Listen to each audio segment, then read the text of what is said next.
جس کو رمضان ملے وہ روزہ رکھے۔ تو روزہ تو انشاءاللہ رکھیں گے، لیکن میں تھوڑی سی ایک گزارش کروں گا کہ جسم کی صحت کے لیے اپنی غذا پہ کنٹرول کریں۔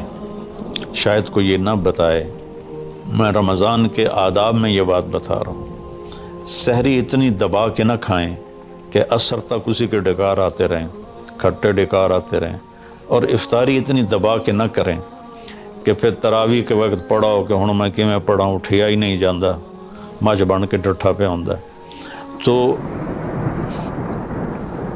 سحری کھائیں اتنی کہ بس عام معمول کا پیٹ بھر جائے، کچھ حصہ خالی ہو، اور آپ کو دوپہر سے بھوک لگنی شروع ہو جائے۔ جب آپ کو دوپہر سے بھوک لگنی شروع ہوگی تو آگے 6-7 گھنٹے کا سفر ہے، اس میں پوری مشین خالی چلے گی، تو جتنے گندے مادے اور فاسد مادے جمع ہوتے ہیں وہ سارے جل جاتے ہیں۔ اچھا، رمضان کے دونوں طرف معنی آتے ہیں، وہ میں بتاتا ہوں، ابھی میں جسمانی بتا رہا ہوں۔ اچھا، ایک اور بھی بڑا خوبصورت رمضان کا معنی ہے۔ اللہ کے نبی نے فرمایا کہ یہ نہ کہا کرو رمضان آ گیا اور رمضان چلا گیا، کہو رمضان کا مہینہ آ گیا، رمضان کا مہینہ چلا گیا، چونکہ رمضان اللہ کا نام ہے، رمضان اللہ کا نام ہے۔ اللہ اس میں اپنے بندوں کے گناہوں کو جلا دیتا ہے، تو اس لیے یہ تفسیر رازی کی روایت بیان کر رہا ہوں، اس کی صحت اور ضعف کے بارے میں مجھے نہیں پتہ۔ تو رمضان کہتے ہیں جلا دینا، جلا دینا یا جل جانا۔ تو جب آپ کا فاقہ 12 بجے سے شروع ہو جائے گا اور 6-6:30 بجے تک چلے گا، تو آپ کے جسم کا ایک ایک خلیہ گرم ہو جائے گا اور اس میں سے بھاپ نکلے گی، اور آپ کے جسم کی گندگی پورے سال کی جو جمع ہے وہ جلنا شروع ہوگی۔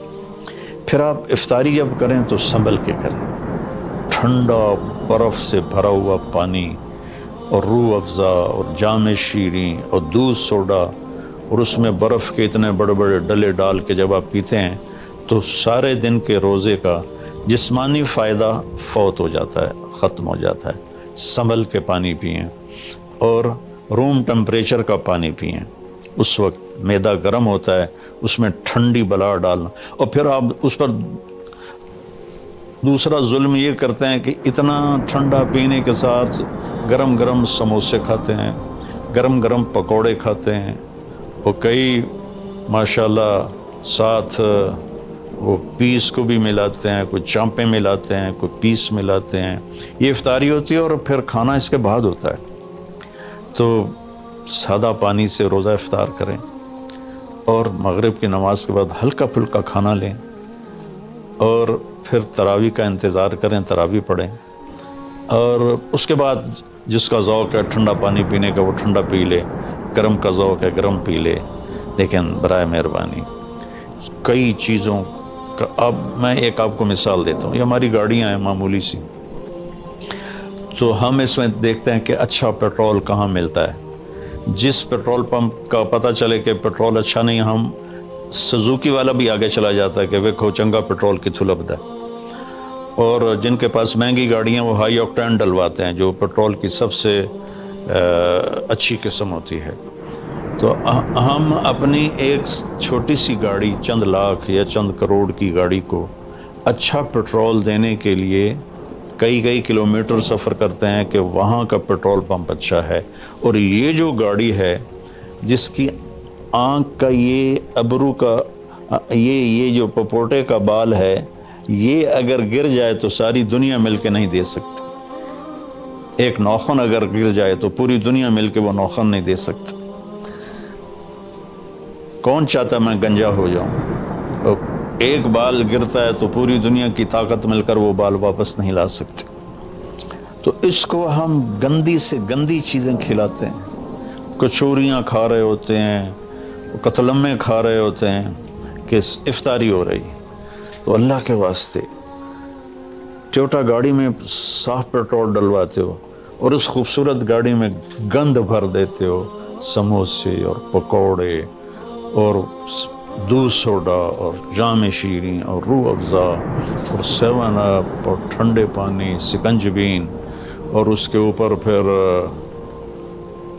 مرغے کے پیس اور چانپوں کے پیس، اور ابھی کھانا بعد میں کھانا ہوتا ہے۔ تو مہربانی کریں اپنے جسم کی صفائی کریں، اعتدال سے کھائیں، افطاری بھی اتنی کھائیں کہ آپ کی بھوک باقی ہو۔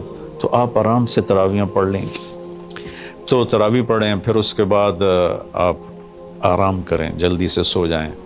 اور بعض نوجوان ساری رات جاگتے ہیں، ٹھیک ہے، کوئی بات نہیں، جاگیں، کوئی نفل بھی پڑھ لیا کریں، کچھ اپنی گپ شپ بھی کر لیا کریں، اور پھر سحری ایسی کھائیں کہ اب اس میں پراٹھے پک رہے ہوتے ہیں اور ہر گھر سے پراٹھوں کی خوشبو آ رہی ہوتی ہے، تو پھر پراٹھوں کا بوجھ اپنے اوپر نہ ڈالیں، سادہ روٹی کھا لیں، سادہ سالن کھا لیں، تو پورے مہینے میں آپ کے پوری باڈی کی اوورالنگ ہو جائے گی۔ یہ تو جسمانی فائدہ ہو گیا۔ روحانی لحاظ سے کیا ہے؟ شہر رمضان، رمضان جل جانا، جلا دینا، رمضان کا مہینہ۔ اس لیے اللہ کے نبی نے کہا، یہ کہا کرو ماہ رمضان آیا اور ماہ رمضان گیا، کیونکہ اللہ آنے جانے سے پاک ہے، تو اللہ کا نام رمضان ہے۔ یہ امام راضی کی روایت ہے۔ تو یہ نہ بھی ہو تو رمضان میں جلنے کا مطلب کیوں ہے؟ اسی مہینے کے ساتھ کیوں ہے کہ ہر روزے کے ساتھ اللہ اس کے گناہ معاف کرتا ہے، اس کے گناہوں کو جلاتا ہے، اس کی بھوک کی آگ میں جلاتا ہے، جلاتا ہے، جلاتا ہے۔ آخری روزے اللہ تعالیٰ کیا کرتے ہیں کہ اس کے سارے گناہوں کو جلا کے راکھ کر دیتے ہیں، اور اپنی رحمت۔ اچھا، رمضان کا مطلب بارش بھی ہے، جو سبحان، عربی بھی عجیب زبان ہے۔ رمضان کا مطلب بارش بھی ہے، رمضان کا مطلب اگر رمضا مصدر ہو، رمضا، تو یہ بارش کا مطلب ہے، رمضا ہو تو یہ جلانے کا مطلب ہے۔ سبحان اللہ، کہ رمضان ایسا مہینہ ہے کہ اس میں ایسی رحمت کی بارش ہوتی ہے، سارے گناہ دھل جاتے ہیں۔ رمضان ایسا مہینہ ہے کہ اس میں ایسی اللہ کی رحمت متوجہ ہوتی ہے کہ سارے گناہ جل کے راکھ ہو جاتے ہیں، ہوا میں اڑا دیے جاتے ہیں راکھ کی طرح۔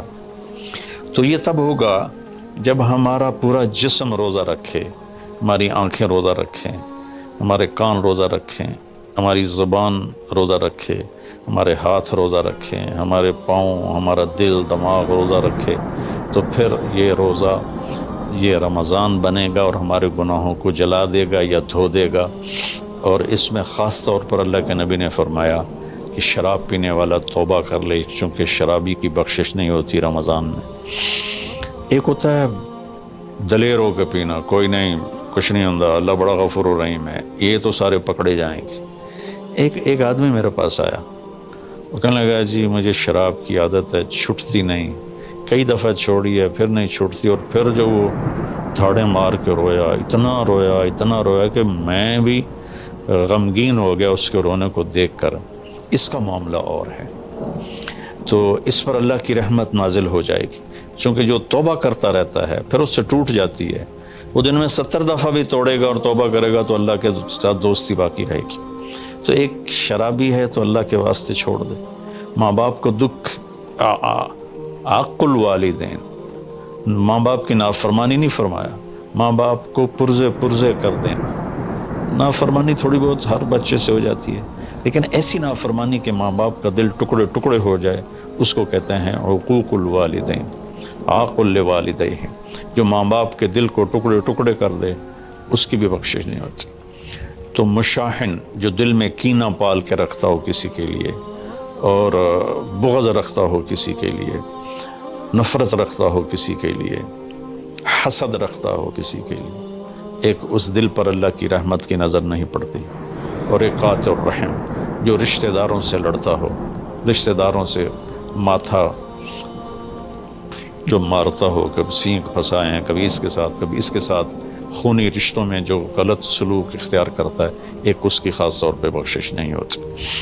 تو باقی اللہ کا دریائے رحمت ہے، جو بھی توبہ کرے گا، مشرک بھی توبہ کرے گا معاف، سود خور توبہ کرے گا معاف، چور توبہ کرے، ڈاکو توبہ کرے، زانی توبہ کرے، قاتل توبہ کرے، شرابی توبہ کرے، ماں باپ کا نافرمان توبہ کرے، اور رشتہ داروں سے لڑنے والا توبہ کرے، نفرت رکھنے والا توبہ کرے، اور سود پہ کام کرنے والا توبہ کرے، سود کھانے والا توبہ کرے، سب معاف ہو جائے، سب معاف ہو جائے۔ اور اللہ سے مانگیں کہ اللہ تعالیٰ اس میں ہماری جسمانی صحت بھی بحال کر دے اور روحانی صحت بھی بحال کر دے اور ہمارے گناہوں کو معاف کر دے۔ السلام علیکم ورحمۃ اللہ وبرکاتہ۔